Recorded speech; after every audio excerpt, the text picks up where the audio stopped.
मल्लिकार्जुन खड़गे बनाम शशि थरूर का चल रहा मुकाबला आज खत्म हो गया है।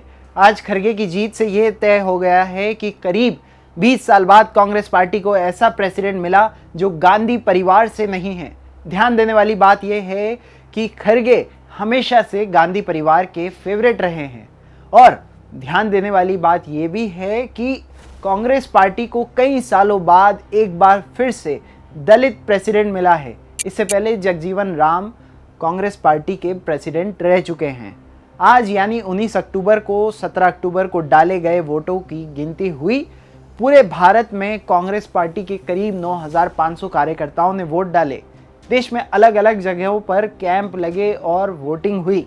यहाँ तक कि जो लोग भारत जोड़ो यात्रा का हिस्सा रहे उन्होंने भी वोट डाले। पूर्व प्रधानमंत्री मनमोहन सिंह भी दिल्ली के 24 अकबर रोड पे अपना वोट डालने के लिए आए थे। आप लोग सोच रहे होंगे कि देश भर में जब वोट डाले गए तो वोटों की गिनती भी सभी मतदान केंद्रों पर ही हो रही होगी। तो जवाब है नहीं। मंगलवार को देश भर से सभी मतदान पेटियां कांग्रेस मुख्यालय पहुंचा दी गई थी और यहीं अकबर रोड पर इनकी गिनती भी हुई। कांग्रेस पार्टी के कई सालों के इतिहास में ये छठी बार हुआ जब अध्यक्ष पद के लिए चुनाव हुआ हो।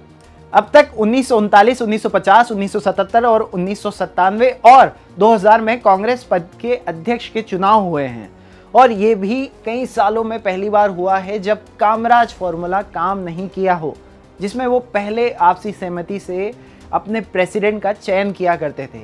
ये सवाल हमने वैसे सलमान खुर्शीद से पूछा, सुनिए उनका क्या है जवाब। कंसेंसस अच्छी चीज़ है, हो जाए तो बहुत अच्छी चीज़ है, लेकिन कंसेंसस पर बाहर के लोग सवालिया निशान लगाते हैं कि आपने घर बैठ के चुपचाप आपने ये सब कर लिया, किसी को दबा दिया, किसी को पीछे कर दिया।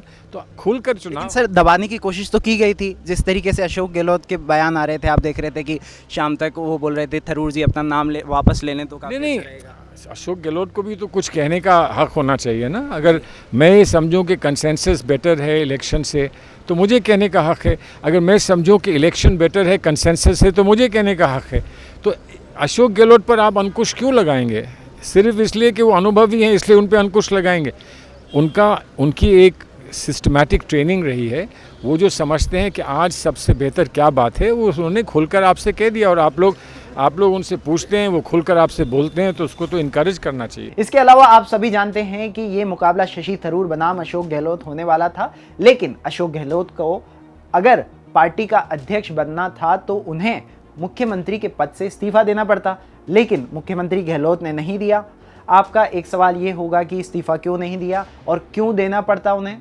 तो जवाब है राजस्थान के उदयपुर में हुआ चिंतन शिविर, जिसमें कांग्रेस पार्टी ने वादा किया था कि कांग्रेस पार्टी में एक व्यक्ति एक ही पोस्ट पर रहेगा ताकि युवाओं को भी मौका मिल जाए।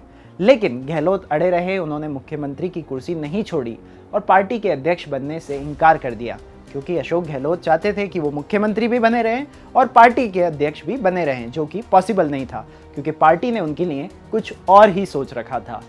अब फिर क्या हुआ कि फिर थरूर के सामने कोई नहीं था, लेकिन एक नाम अचानक से सामने आया। वो नाम था कर्नाटक के मल्लिकार्जुन खड़गे का।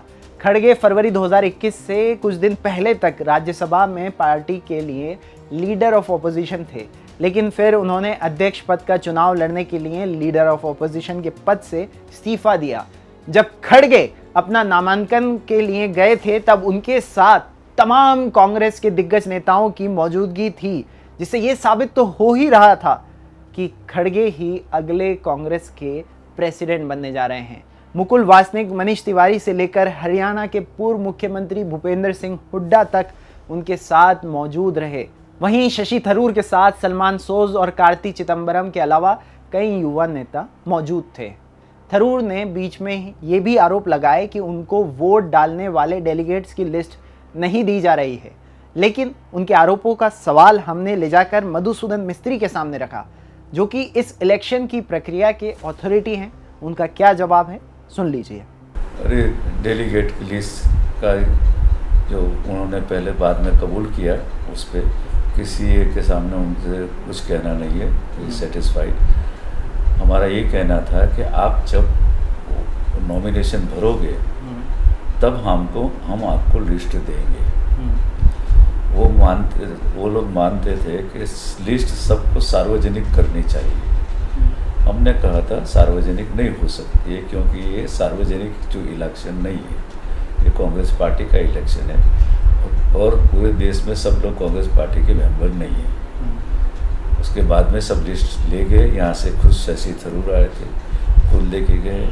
उनको टेलीफोन के वो था तो टेलीफोन भी उनको लिस्ट भी पहुँचाया गया, सभी दोनों कैंडिडेट को, उनको अकेले को नहीं।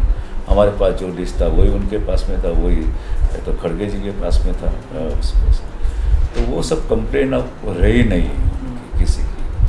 आज 19 तारीख को जब वोटों की गिनती हो रही है, तब इस बीच थरूर कैंप ने एक और आरोप लगाया। उन्होंने कहा कि उत्तर प्रदेश, जहां पर सबसे ज्यादा डेलीगेट्स ने वोट डाले, वहां के बैलेट बॉक्सेस सील नहीं पाए गए, जबकि वोटिंग गाइडलाइंस के मुताबिक बैलेट बॉक्सेस को तुरंत सील करना होता है।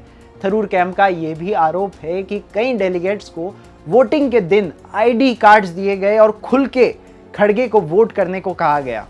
नए कांग्रेस प्रेसिडेंट मल्लिकार्जुन खड़गे पार्टी के लिए कितने नए बदलाव लाते हैं, और थिंक थरूर थिंक टुमारो का नारे के साथ शशि थरूर आगे कहां जाते हैं, ये तो आने वाला वक्त ही बताएगा।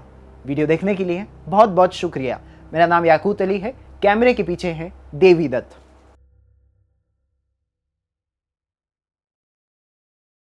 द वायर के और वीडियोस देखने के लिए सब्सक्राइब करें और बेल आइकन पर क्लिक करें। स्वतंत्र पत्रकारिता की आर्थिक मदद करने के लिए डिस्क्रिप्शन में दिए गए लिंक पर जाएं और अपनी राशि चुनें।